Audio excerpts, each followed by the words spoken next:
Binidyo na nagsalita na. Inamin ang tunay na relasyon kay Skostekli. Uminit ang mundo ng showbiz matapos magsalita na si Bini Joanna tungkol sa matagal ng isyong inuugnay sa kanya kay rapper na si Skostekli. Matapos ang ilang linggong pananahimik, nagbigay na ng pahayag ang young idol na agad umani ng matinding reaksyon mula sa fans at netizens.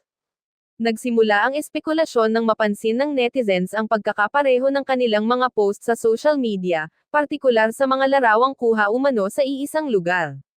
Dahil dito, mabilis na kumalat ang balitang may namumuong espesyal na relasyon sa pagitan ng dalawa. Sa isang maikling pahayag, nilinaw ni Joanna na matagal na siyang nanahimik upang maiwasan ang maling interpretasyon. Ayon sa kanya, mahalaga sa kanya ang privacy lalo na pagdating sa kanyang personal na buhay.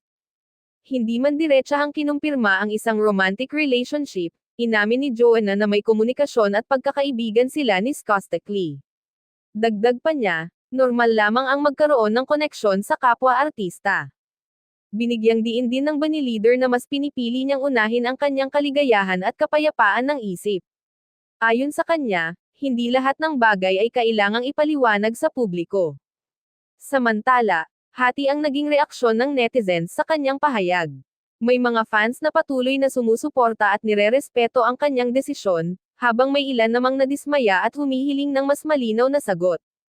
May mga tagahanga ring ipinagtanggol si Joanna, sinasabing karapatan niya ang magmahal at mamili para sa sarili, lalo na't wala siyang nilalabag na patakaran bilang isang idol. Sa kabilang banda, nananatiling tahimik si Skostekli sa isyu.